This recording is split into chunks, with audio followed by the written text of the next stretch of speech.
ามข่าวที่นำเสนอไปแล้วได้ที่ www.thainews.prd.go.th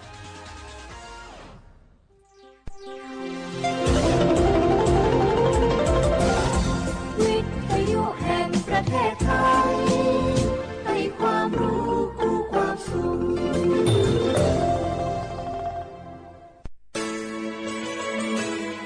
สถานีวิทยุกระจายเสียงแห่งประเทศไทยจังหวัดเชียงใหม่ AM 1476 กิโลเฮิรตซ์สถานีวิทยุภาคภาษาชาติพันธุ์แห่งเดียวในประเทศไทยที่มีความทันสมัยเชื่อถือได้สร้างอัตลักษณ์กลุ่มชาติพันธุ์สู่สากล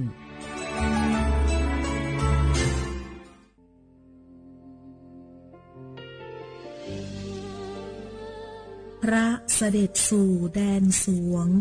ไทยทั้งปวงน้อมสำนึกในพระมหากรุณาธิคุณตราบนิรันดร์ข้าพระพุทธเจ้าข้าราชการและเจ้าหน้าที่สถานีวิทยุกระจายเสียงแห่งประเทศไทยจังหวัดเชียงใหม่กรมประชาสัมพันธ์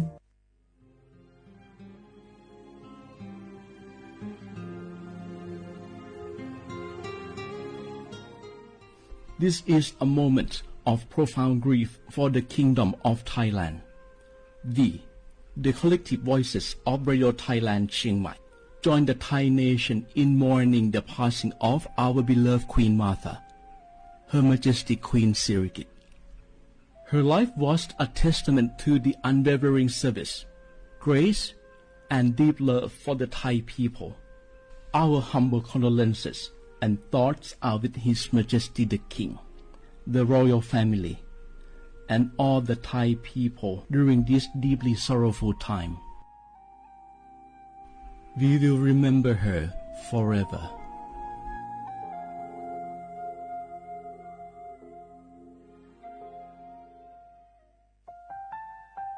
วานูลิซูชิแท้มีคนแน่ว่าจามา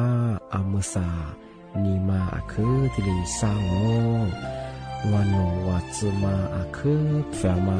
กูวัตวมาทิลิชิควาลิปุดูแท้มีคนแน่ว่าจามาวานูลิซูชิซาควาซาโวอามาคือตาโคเลเลทิลินีมาจาจานีมาทิลิซาจาโง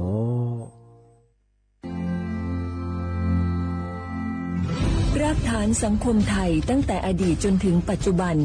เคารพเทิดทูนสถาบันพระมหากษัตริย์เป็นศูนย์รวมจิตใจที่เหนียวแน่นของคนไทยในเวลาที่เกิดวิกฤตทางการเมืองพระบารมีของพระเจ้าอยู่หัวก็ทำให้เกิดความสงบและช่วงที่เกิดวิกฤตเศรษฐกิจปรัชญาเศรษฐกิจพอเพียงของพระเจ้าอยู่หัวรัชกาลที่ 9พระราชทานให้กับคนไทยก็ทำให้ผู้ที่น้อมนำมาปฏิบัติมีภูมิคุ้มกันและไม่เกิดความเสียหายพระปฐมบรมราชโองการของพระเจ้าอยู่หัวรัชกาลที่ 10เราจะสืบสานรักษาและต่อยอดและครองแผ่นดินโดยธรรมเพื่อประโยชน์สุขแห่งอาณาราษฎรตลอดไปพระมหากษัตริย์ไทยทุกพระองค์ทรงห่วงใยราชเสมอสถาบันพระมหากษัตริย์ไทยศูนย์รวมใจไทยทั้งชาติ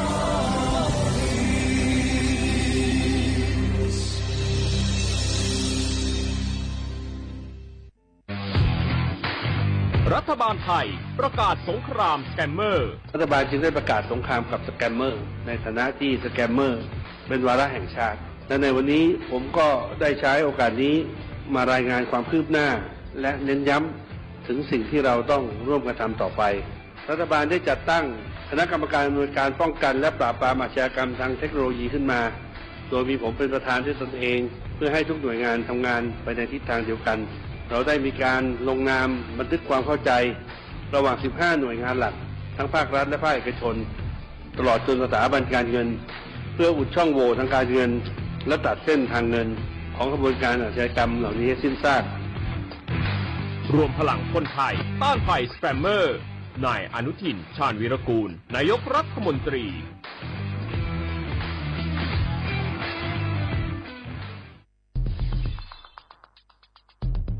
แค่3 ปีความเสียหายจากอาชญากรรมไซเบอร์ของคนไทยพุ่งทะลุถึง 94,000 ล้านบาทหรือเฉลี่ยปีละ 30,000 ล้านบาททุก1 ชั่วโมงเราเสียเงินกว่า 3.4 ล้านบาทให้กับมิจฉาชีพออนไลน์ โจรไม่เห็นใจคนอาชีพไหนอายุเท่าไหร่สถานะทางการเงินแบบใดหมอพ่อค้านักธุรกิจนักเรียนแม่บ้านข้าราชการเกษียณทุกคนตกเป็นเหยื่อได้เสมอและวันหนึ่งอาจเป็นคุณหรือคนที่คุณรักเพราะจุดอ่อนร่วมของเหยื่อคือความเร่งรีบขาดสติหรือแม้แต่บางครั้งก็เกิดความโลภจนเกินไปอย่าปล่อยให้การกดคลิกเดียวลิงก์เดียวทำให้โจรยิ้มกว้างวันนี้ถึงเวลาแล้วที่คนไทยทุกคนจะต้องร่วมมือกันสร้างภูมิคุ้มกันอาชญากรรมไซเบอร์ช่วยกันหยุดก่อนที่ภัยไซเบอร์จะทำให้คนที่คุณรักและตัวคุณเองกลายเป็นเหยื่อ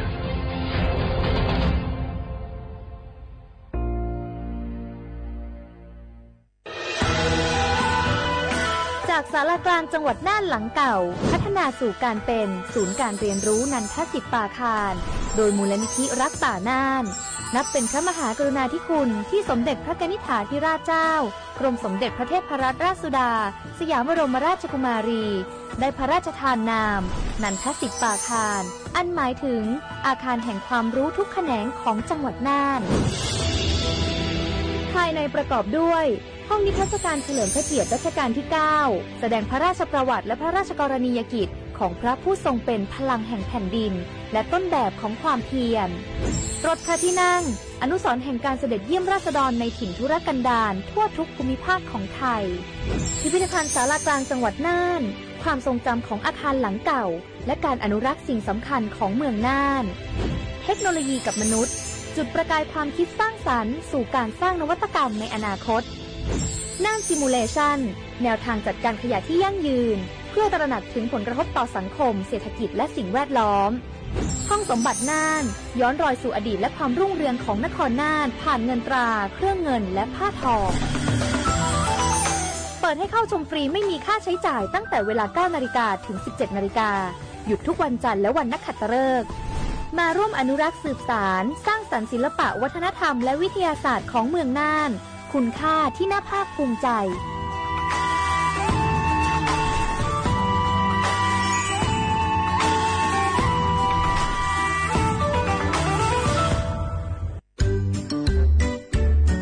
รักชาติไทยใส่ใจโลกนี่คำขวัญวันเด็กปีนี้นี่นา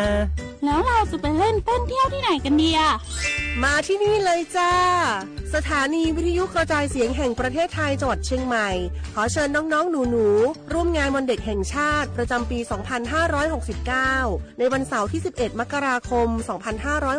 2569 เวลาตั้งแต่ 8 โมงเช้าจนถึงเที่ยงกิจกรรมตอบคำถามเล่นเกมรุ้นรับของรางวัลมากมาย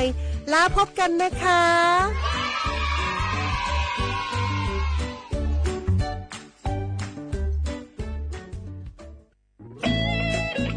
เสียงของท่านมีความหมายต่ออนาคตประเทศการเลือกตั้งคือโอกาสสำคัญที่ประชาชนจะได้ร่วมกำหนดทิศทางบ้านเมืองขอเชิญชวนพี่น้องประชาชนผู้มีสิทธิ์เลือกตั้งทุกท่าน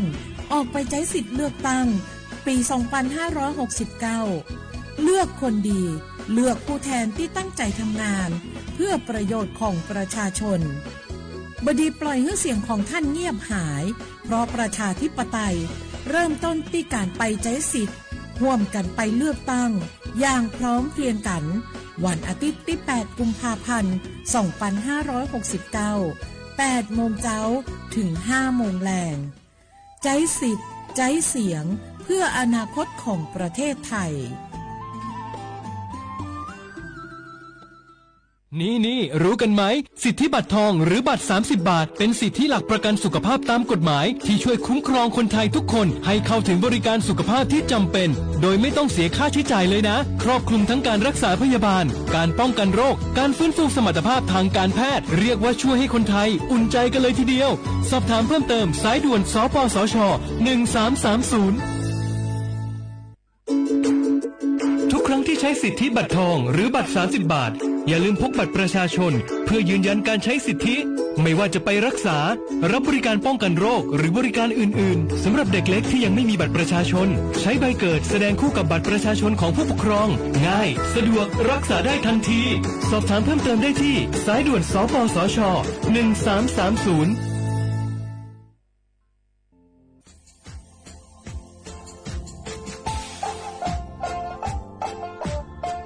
นาถึงมาปีมาซื้อจีนชมังโงมัญญาคณะรัฐมนตรีไงมีมติยามกว่าอยู่หัวระมองเมื่อเหือนยากุลาซื้อหาหนีซื้อกูยังไงยิ่งคงอยู่ตรงนี้สดซื้อฉีกว่าย่าเบลามองมาเฮแก้ไขปัญหาไงสถานะอาทิตย์เฮสัญชาติไงเอาท่านเป็นคนเนี่ยว่าจะส่งไงอธิบายที่ยากกฎหมายถือว่าเบลามองมาเฮไงมาตราที่17ไงแห่งพระราชบัญญัติคนเข้าเมืองไงพศงไม่อยากให้คนยังคือหนีตัวไงหนีซึ่งหนีกว่าไงเท่าโวท่านเป็นคนเนี่ยว่าจุลาโซอาทิตย์เฮมือจ้าจางโง่เป็นยังไงอาทิตย์เฮมีทะเบียนประวัติเฮถูกต้องอยู่ไงอธิบายว่าสารว่ายื่นขอสถานะไงคนต่างด้าวเข้าเมืองโดยชอบด้วยกฎหมายที่ดียินหน้าบุตรงาที่ทยากฎหมายถือว่าบรรมประเฮงไงมาตราที่7ทวีไงแห่งพระราชบัญญัติไงสัญชาติยึดขวงงบเฮพศยังไง2508ไงเอาท่านมีคนได้ว่าเฮตาสุงโงไม่ยังไงที่เฮอาบามันก็จะเฮอามาไงเอาว่าอยู่ในทะเบียนประวัติบุคคลไงอธิบายว่าไม่มีสถานะทางทะเบียนมาจุบะเฮาสามารถยื่นขอ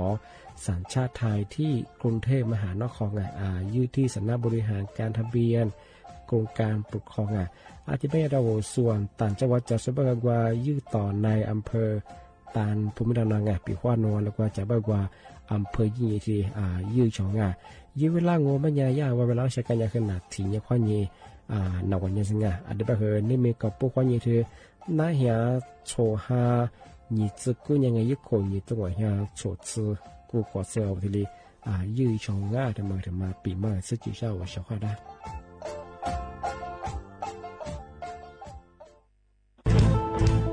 เชียร์ว่าบุกอามาสนใจลงโฆษณาทาสถานีวิทยุกระจายเสียงแห่งประเทศไทยจังหวัดเชียงใหม่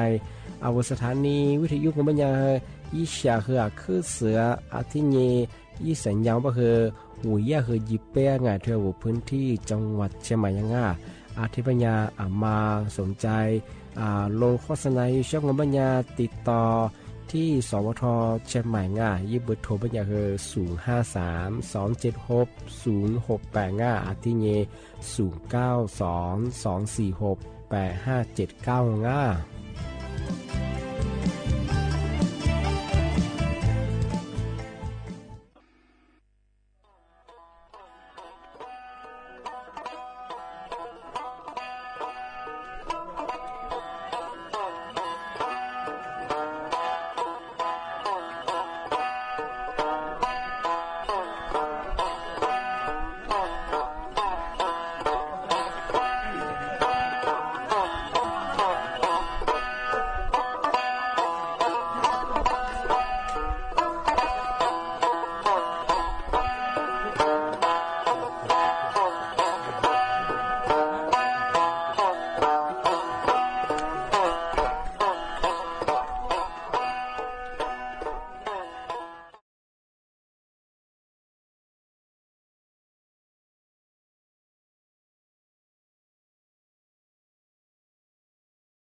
你弄么别，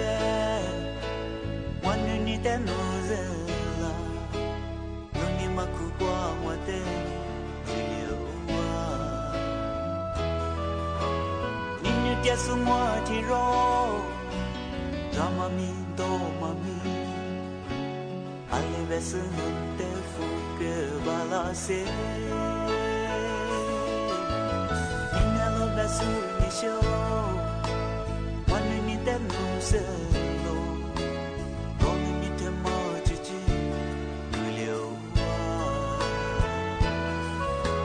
你女的是我的肉，从面上的肉来的，阿来边是你的你来给那些，你来给嘛到。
ที่รองามียังดีใจเธอละโลอันเบสโนเตมีเกดาเซมีเลเกมาดาโลละเดมีเลเกมาดาโลละเดมีเลเกมาดา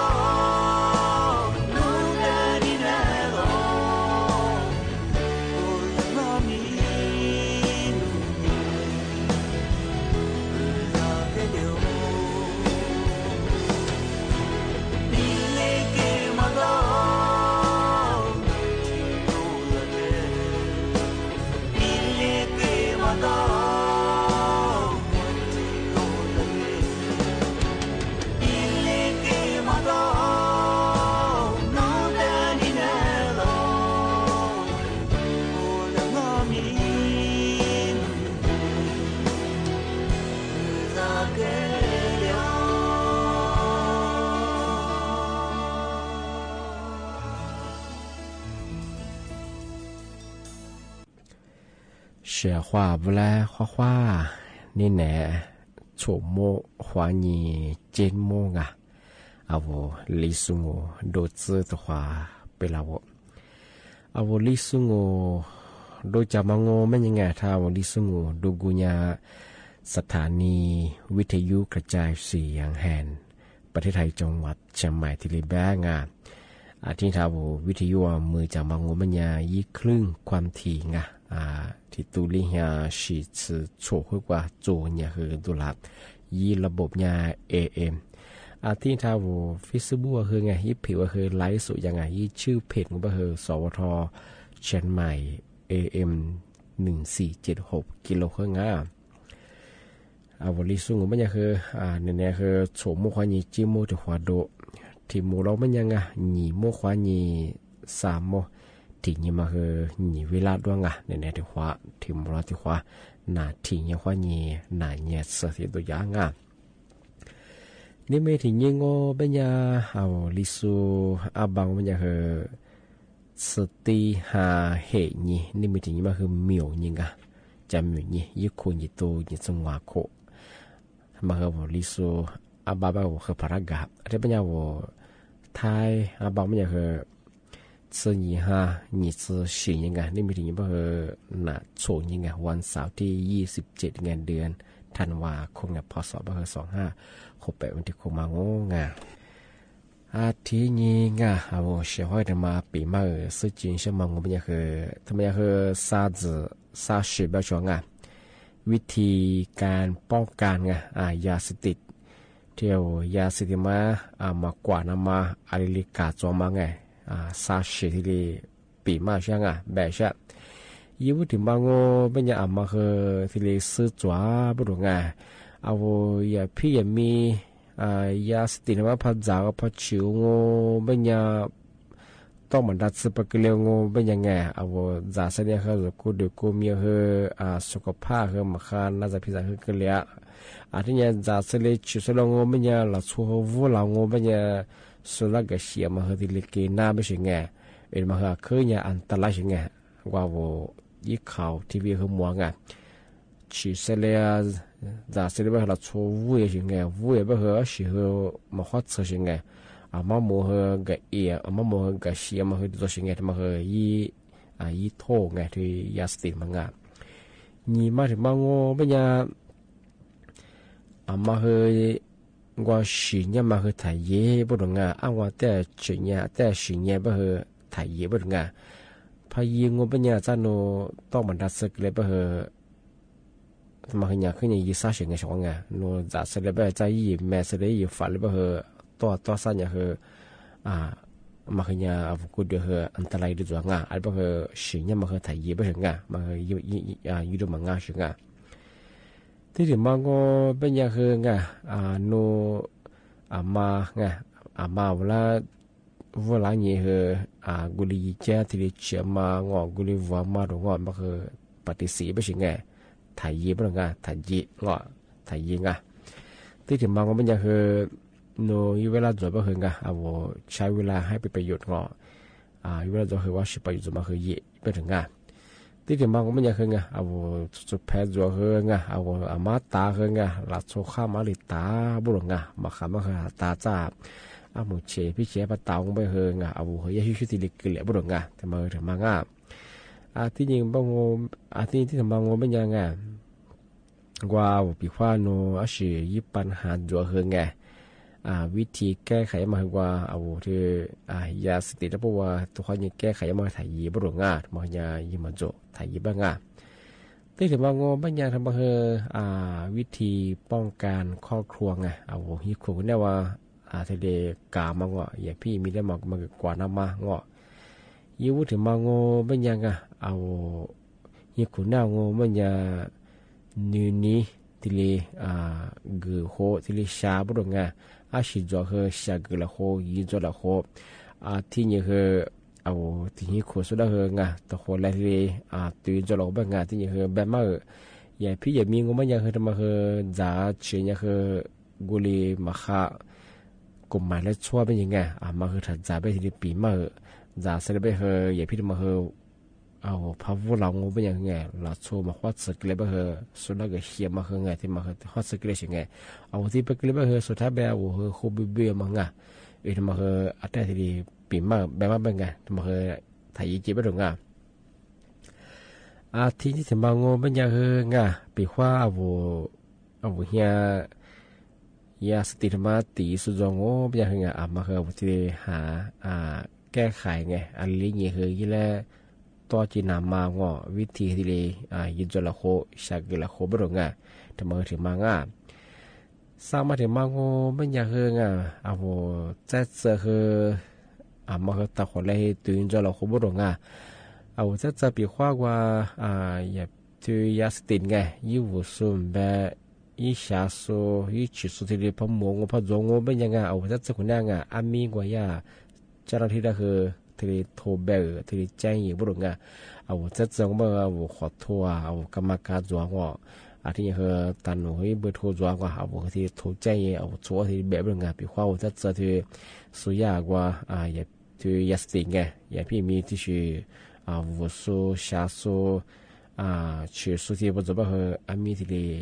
เจ้าหน้าที่ให้แจ้งอย่าบริงานมาคือซาซึซาชิงที่สำนักงานตำรวจทำมาที่เลยแจ้งที่ฝรั่งอาจจะเป็นอย่างเช่นว่ามาคือที่ยังไงอัลมาจากอัลมาชื่อว่าตัวมันได้ยี่ฟ้ามาบอกไงที่นี่คือประโยชน์มันจะบอกคือทันจ่าที่นี่อัลมาพิกมายาไม่ใช่คือถ่ายเยชของง่าเอาจากเสร็จชื่อเสร็จแล้วงอไม่ใช่ยี่ฟ้าเลยงอไม่ใช่คือตัวซา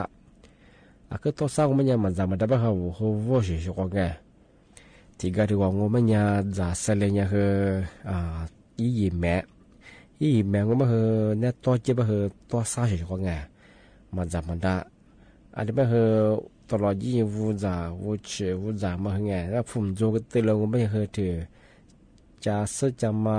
วูจ่ามาจูเบอร์สู้คู่สู้เฮียแดงว่าสู้คู่ผิวใหญ่ช่องไงอันที่บ้านก็ไม่ยังไงมาเหออย่าพี่อย่ามีได้เหอถักกว่าถักสิ่งนี้เป็นมาทำไมไม่บางช่องไงอันนี้เป็นยังไงวัวเหอมาเหอต่อคนแรกที่เลยตื่นจะหลอกคงช่องไงวัวจะจำแบงวัวเฮียมแบงวัวที่น่าชอบที่เลยชักเกลือคงตื่นจะหลอกคงอย่าพี่มีบางเหอมาเหอพิกมายังวัวจางเนี่ยวัวเจเนี่ยวัวกุดดีกุมีเหอสุขภาพมาขักเกลือวัวกุดดีกุมีเหอมาบีเกลือวัวจิวกาเลยอันที่เนี่ยเหอน่าจะพิจารณาเกลือนั่งอันที่ที่กระโดดบางเหอวัวนาเหนือมาคือโจงอช่องไงอย่าพี่การจะมางอจานจะมาคือนาเจือมาคือกินนั่งอีกทั้งไม่คือมาคือถ้าสิ่งนี้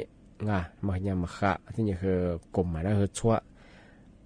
สุขภาพมาฆ่างอที่นี่คือลิสุชิคือมีดูพิเลียที่นี่คือที่อย่าพี่มีความนี่คือที่ให้เราชั่วคือเบี่ยความมางออีปัญหาจะมาคือที่ความยุ่งที่สิ่งความยุ่งอันที่ความยังคือที่อย่าพี่มีบางอย่างคือมาคือถักกว่าถัดจ่าถัดชื่อถัดวัวมากมาคือยาที่ดีซาซึที่ดีในฝรั่งมาคือว่าชอบที่มาที่ปีมาช่องอันที่บ้านยังมาสักนั่นแหละคือหมกกว่าที่ขวาชื่อฟังอันที่หมกกว่านักการยาสุภาพที่ขวาชื่อฟัง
Haba tene ma zalu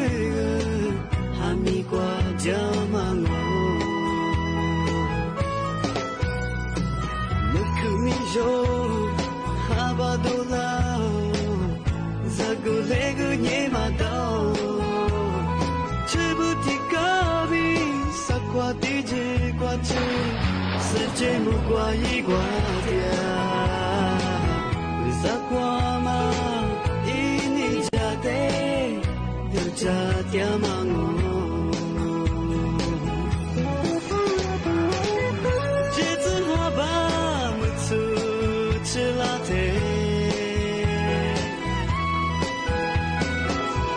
这个光拉点嘛咱们来，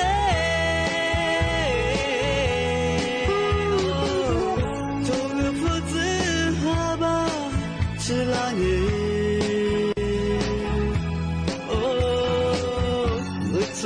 不要的，头个弗拉巴耶，你不都加点爱马斯？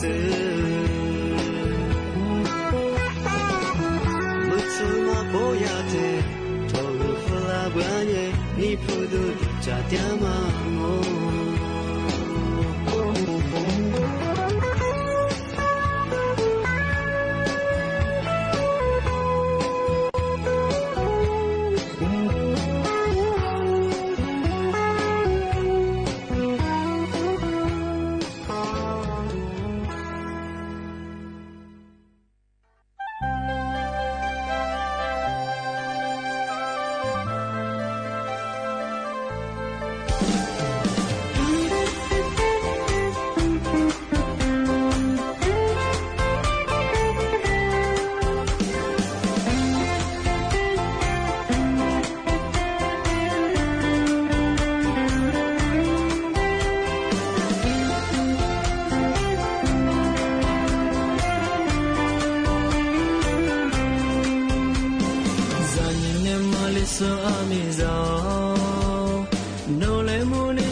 和佛罗维拉国爱着这里的你选斯贝扎这个佛罗维拉国爱着这里的你选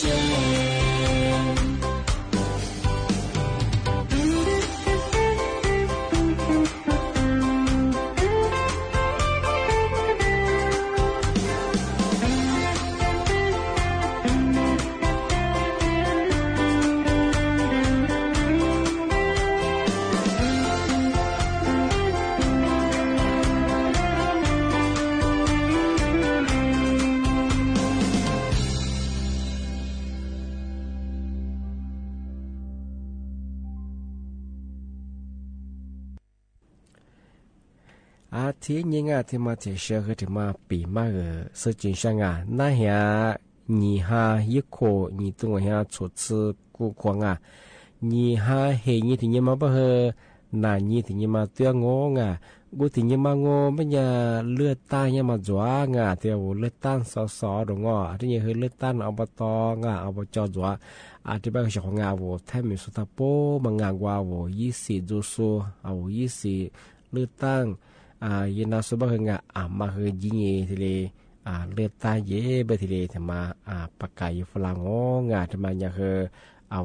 แทบไม่สร้างยี่โหจีสูงเนื้อมาลาซึนชามามีกว่ามาลาเนื้อเบเฮงที่ตัวนี้ทีเลยิเงสุจงที่นี่ฮา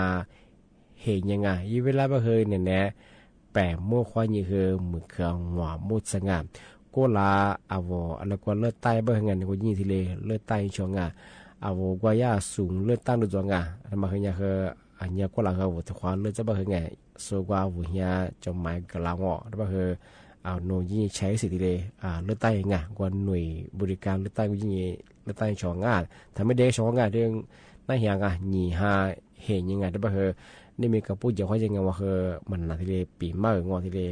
ปากกาเยี่ยงชกล่าง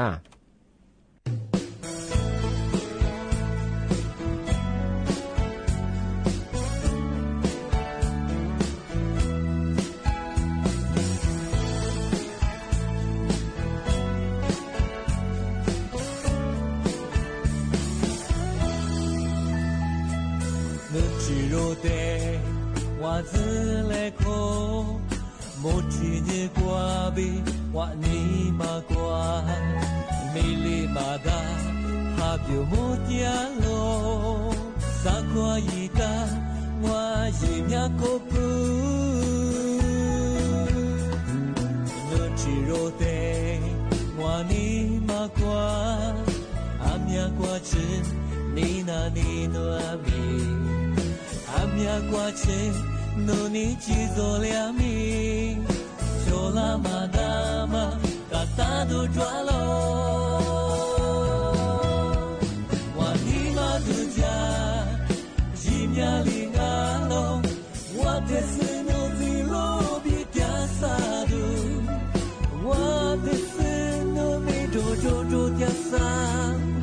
亚玛斯维赞布雷赞。斯维德瓦纳，马比扎马瓦勒贝里兹马耶，马马瓜比亚马斯维比兹扎勒，比兹里瓦纳罗，格扎瓜贝瓦马沃，勒贝瓦尼努库迪亚沃。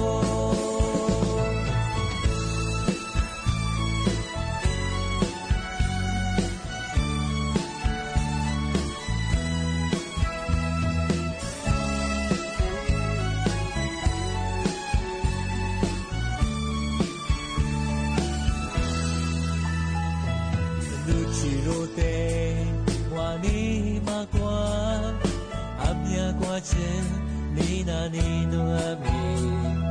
阿弥陀佛，努尼基佐两米，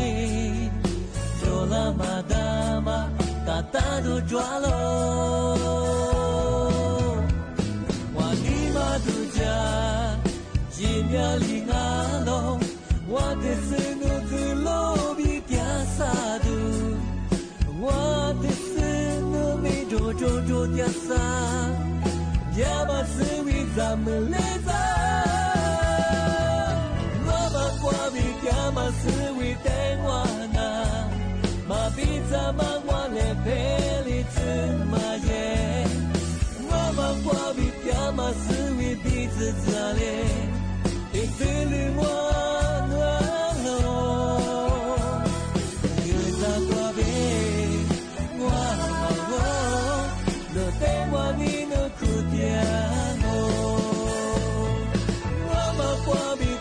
思维等我呢，嘛比咱们我来陪你怎么耶？我嘛过比点嘛思维彼此在嘞，你只令我暖咯。日子过比我嘛我，你等我你你苦点咯。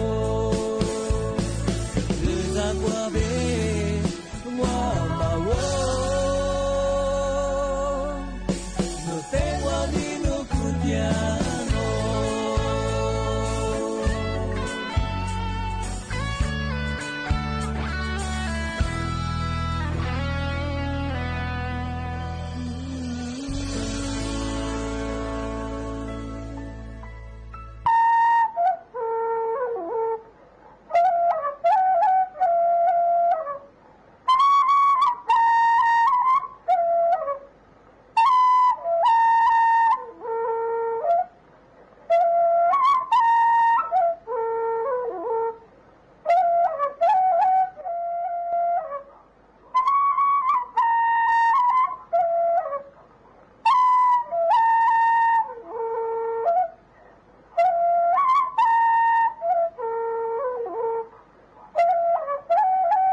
ที่นี่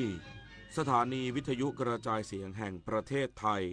ต่อไปเสนอข่าวซึ่งมีหัวข้อข่าวดังนี้สภาความมั่นคงแห่งชาติมีมติให้รัฐมนตรีว่าการกระทรวงกลาโหมเข้าร่วมประชุมคณะกรรมการชายแดนทั่วไปหรือ GBC กับฝ่ายกัมพูชาในวันนี้ที่จังหวัดจันทบุรี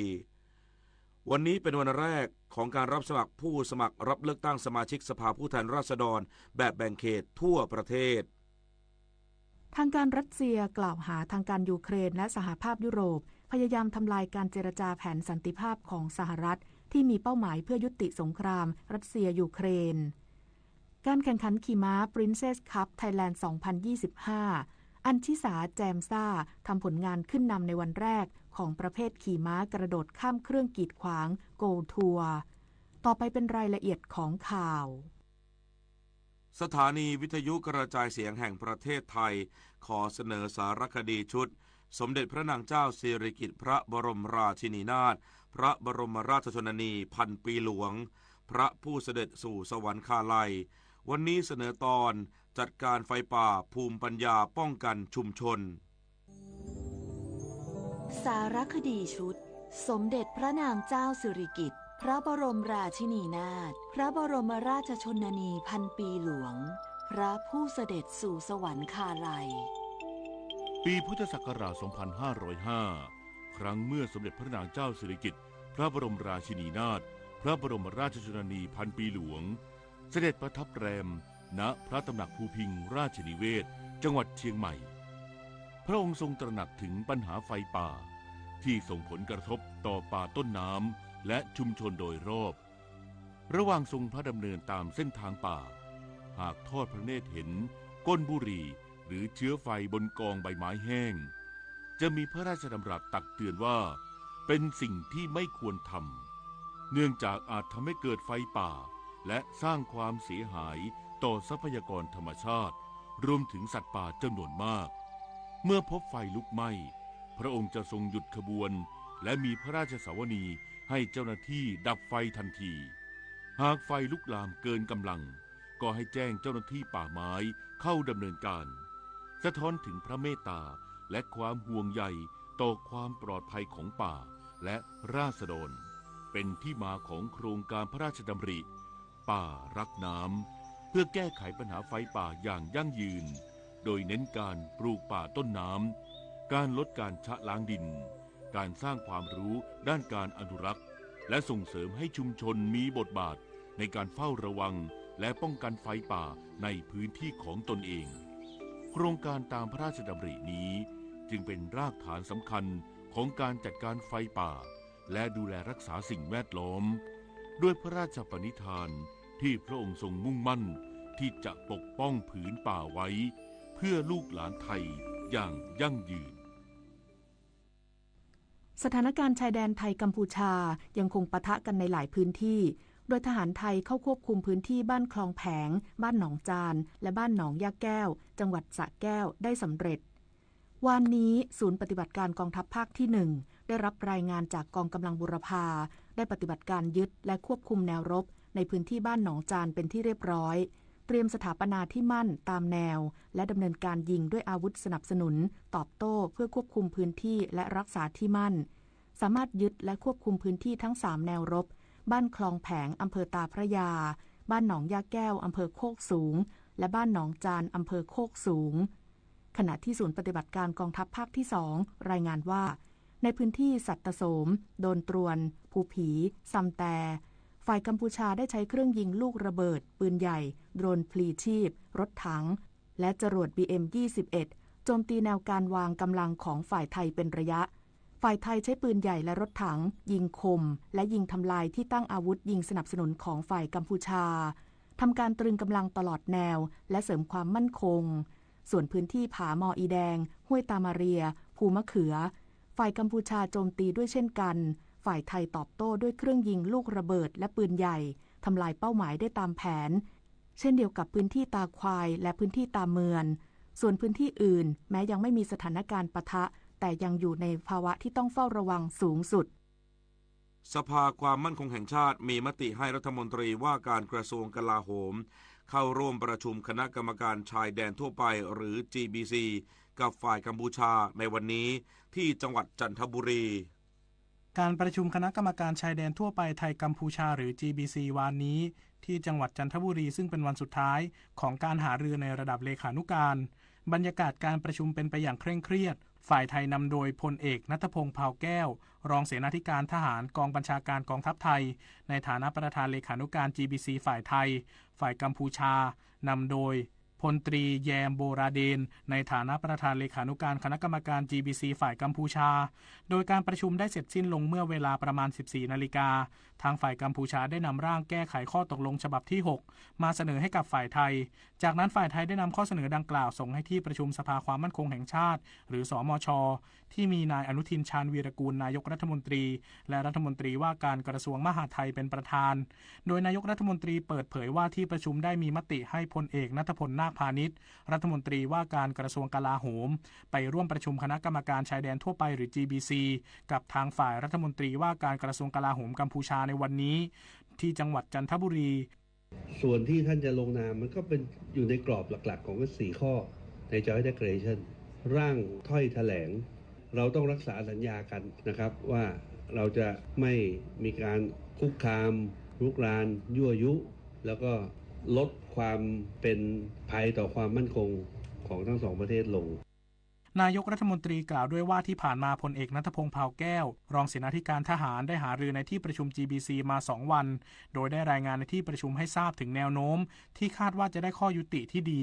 ที่ทำให้ประเทศไทยยังดำรงอธิปไตยพร้อมสถาปนาบูรณภาพแห่งดินแดนตามจุดที่เป็นเป้าหมายที่ทางกองทัพได้กำหนดไว้ได้ครบในส่วนที่ไทยได้มีการระงับ Joint Statement อยู่หากสามารถบรรลุการพูดคุยใน GBC ได้ข้อตกลงหลักก็จะยังคงอยู่ใน4เรื่องหลักเหมือนเดิมรวมถึงเรื่องการเข้าไปเก็บกู้ทุ่นระเบิดและการบริหารพื้นที่บ้านหนองจานหนองย่าแก้วจังหวัดสระแก้วก็ยังคงดำเนินการอย่างต่อเนื่องในส่วนที่จะมีการปล่อยตัวเฉลยทหารภายหลังการลงนามข้อตกลงหลัง72ชั่วโมงนั้นทางกองทัพมีความพร้อมที่จะรักษาอธิปไตยและดินแดนจนกว่าจะบรรลุข้อตกลงแต่ในรอบนี้การลงนามหยุดยิงนั้นการหยุดยิงจะต้องเกิดขึ้นทันทีปฏิพล สถาพรหมารายงานวันนี้เป็นวันแรกของการรับสมัครผู้สมัครรับเลือกตั้งสมาชิกสภาผู้แทนราษฎรแบบแบ่งเขตทั่วประเทศโดยที่กรุงเทพมหานครใช้อาคารกีฬาเวท 2 ศูนย์เยาวชนกรุงเทพมหานครไทยญี่ปุ่นเขตดินแดงเป็นสถานที่รับสมัครสสทั้ง33เขตคณะกรรมการการเลือกตั้งหรือกกต.ได้กำหนดให้วันที่8กุมภาพันธ์2569เป็นวันเลือกตั้งและกำหนดให้วันที่27ถึง31ธันวาคมนี้ตั้งแต่เวลา 8:30 นาทีถึง 16:30 นาทีเป็นวันรับสมัครรับเลือกตั้งสมาชิกสภาผู้แทนราษฎรหรือสสแบบ